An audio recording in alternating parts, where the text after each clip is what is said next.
Hi guys, welcome back to another episode of F4. It's been a while since the last episode, but I've been a little lazy in terms of creating the content. But I have a video for you guys here today detailing defensive play.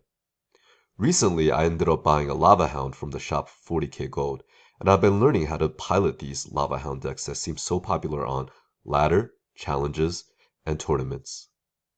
One of the most important things while learning how to play any deck, but especially these Hound decks, is playing smart and efficient defense. As one of my clanmates noted, Tombstone placement is crucial, and I just happen to have a replay here to showcase some examples. There are probably a lot of other issues with how I pilot this deck during the game, and I'll sparingly commentate on some of my other plays, but I just mainly wanted to talk about the 4 Tombstone placements in particular. Without further ado, let's jump into the replay. I don't have Hound or Tombstone in my hand, which is my preferred opening, but I do have Miner and Minions, just like a Spell Bait or a Chip Cycle deck. This is a great secondary win condition for this deck, and also hides the true nature of what I'm playing. So that's exactly what I opened with, and I also play Reaction Arrows against his Princess. As you can see, his tower is whittled down to almost nothing. But over here, I make a slight minor mistake.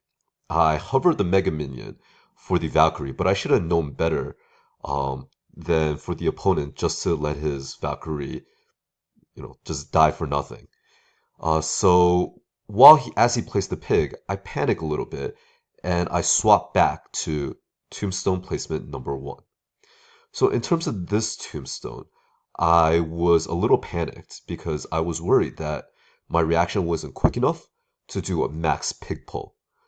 However, in terms of the most efficient pig pull, I could have placed a Tombstone one more tile down and one more tile to the left.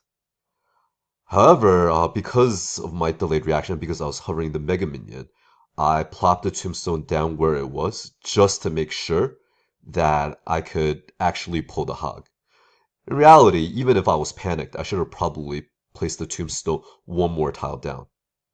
But also in retrospect, I could have just placed my Mega Minion first and then plopped down my Tombstone again one more tile down from where it actually went, and it would have still pulled the pig. I let my Mega Minion just die to the tower and the witch over here, so I can get a full reset. I know I can take that tower at any time. However, at this point, I have no real answers for the Royal Giant. I have Miner, Archers, Lava Hound, Lightning.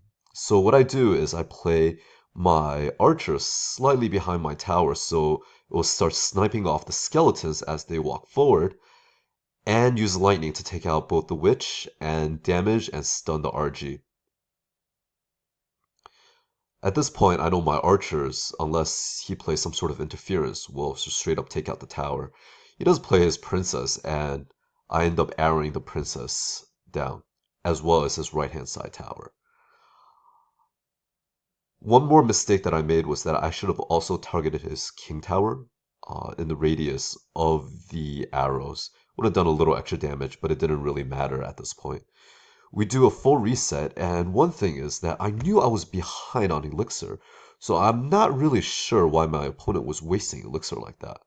But whatever mistakes he makes, well, it's an advantage for me. So at this point, we do a full reset, and I was also ready to do a max pig pull. As you can see, I'm hovering in my Tombstone. The opponent doesn't really know what to play, plays a panic zap on my Lava Hound, and now he drops his pig. And as you can see, I do a maximum pig pull. And just to ensure that he doesn't get any hits on my tower, I also place down my minion, which can transition into a counter push with my Lava Hound tanking. My miner goes for the witch, but I mess up a little bit on this play. I should have dropped the miner, tried to drop the miner a little bit quicker, or drop those arrows a little bit to the left. Unfortunately, the witch ended up having massive value this way. Now I play my third Tombstone. My third Tombstone I played as a reaction to the RG. The RG is gonna take out my tower in 2 hits, and I know this. So that was also one of the reasons why I concentrated on my left-hand side lane. So now I drop the reaction Tombstone to the RG, making it so that the RG is already crossed over to the bridge. So my right-hand side tower is attacking it while the RG targets my Tombstone. However, there was two things that I could have done instead. One is I could have placed the Tombstone one tile lower. I could do this preemptively. That will also force the RG to cross the bridge and target the Tombstone, while the tower in the other lane is gonna start whittling down on that RG. The other thing I could have done, because this was a reaction Tombstone, was I could have used this to push the Royal Giant back. However, this turns out to be a rather fortuitous Tombstone, as my opponent is about to play his pig right now. And the pig gets drawn over by the Tombstone momentarily, and only ends up getting off 2 hits. RG takes out my right-hand side tower as expected, but now I'm forcing the left-hand side lane again. I know I more or less have this game in the bag. The tower is just basically one lightning away. So what I really want to do is I want to focus on defense, because with 19 seconds left, RG and Hog can very, very easily take out my left-hand side tower if I'm careless. So I play a defensive miner. I know this often feels really, really bad because, you want to use your miner to chip out the opponent. But defensive miners like this, you just think of them as a night light.